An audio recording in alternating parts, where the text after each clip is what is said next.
नमस्कार दोस्तों। यह कहानी है गौतम बुद्ध और उंगलीमाल की, एक अद्भुत परिवर्तन की कहानी। मगध देश के घने जंगलों में उस समय एक खौफनाक नाम गूंजता था, उंगलीमाल। लोग उसके नाम से ही कांप उठते थे।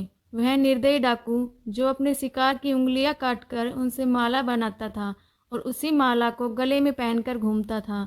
चारों ओर उसके आतंक का साया था। कोई भी उस जंगल के रास्ते से गुजरने की हिम्मत नहीं करता था।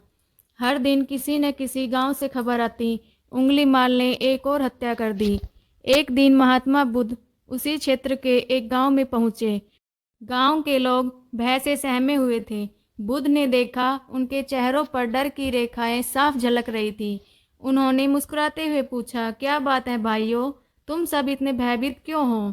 एक वृद्ध व्यक्ति कांपती आवाज में बोला, भगवान, यहाँ एक डाकू रहता है, उंगलीमाल। वह जो भी जंगल की ओर जाता है उसे मार देता है।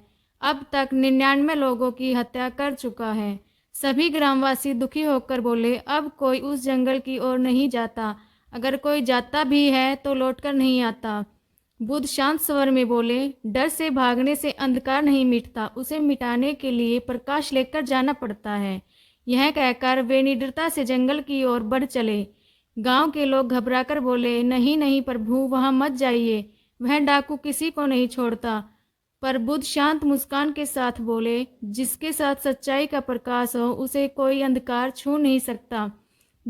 जंगल के अंदर जाकर घने पेड़ों की छांव, हवा की सरसराहट और सन्नाटे में कदमों की आवाज। महात्मा बुद्ध शांत भाव से चले जा रहे थे। अचानक झाड़ियों के पीछे से एक भारी आवाज गूंजी, अरे रुको, आगे मत बढ़ो। यह आवाज थी अंगुलीमाल की। उसने तलवार लहराई और गरजा, कौन है जो मौत को चुनौती दे रहा है? रुक जा, नहीं तो तेरी उंगली मेरी माला में अगली होगी। पर बुद्ध शांत स्वर में चलते रहे, जैसे किसी का क्रोध भी उनकी शांति को नहीं डिगा सकता। डाकू चिल्लाया, दौड़ा, पर जितना भी दौड़ा बुद्ध को पकड़ नहीं सका। थककर हांफते हुए बोला, यह कैसे संभव है? मैं दौड़ रहा हूँ, फिर भी यह साधु मेरे आगे बढ़ता जा रहा है। तब बुद्ध बोले, मैं तो कब का रुक चुका हूँ बेटा, रुकना है तो तू रुक, अपनी हिंसा, अपने क्रोध और अपने पापों से। उंगलीमाल क्रोध से कांप उठा, तेरी बातें मुझे समझ नहीं आ रही। बुद्ध ने शांत भाव से कहा, अगर तू अपने आप को शक्तिशाली समझता है तो उस पेड़ के से कुछ टहनियाँ तोड़ ला।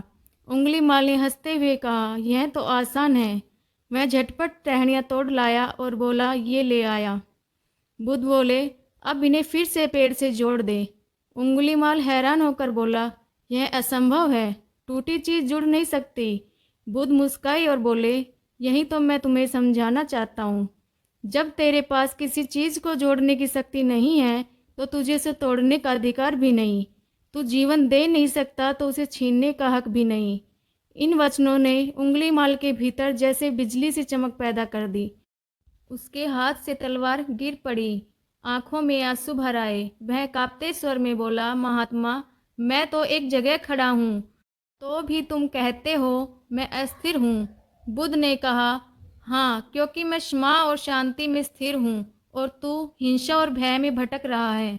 यह सुनते ही अंगुलीमाल की आत्मा जैसे जाग उठी। वह बुद्ध के चरणों में गिर पड़ा और रोते हुए बोला, प्रभु, आज से मैं कभी अधर्म का कार्य नहीं करूँगा, मुझे क्षमा करें। बुद्ध ने उसका सिर सहलाया और कहा, जो व्यक्ति अपने अंधकार को पहचान लेता है वही सच्चे प्रकाश की ओर बढ़ता है। उस दिन के बाद उंगलीमाल ने हिंसा का रास्ता हमेशा के लिए छोड़ दिया। वह एक महान सन्यासी बना और जीवन भर लोगों की सेवा करता रहा। हमें इस कहानी से ये शिक्षा मिलती है, जो जीवन आप किसी को दे नहीं सकते, उसे छीनने का आपको कोई अधिकार नहीं। सच्ची शक्ति तलवार में नहीं बल्कि क्षमा और दया में होती है। धन्यवाद।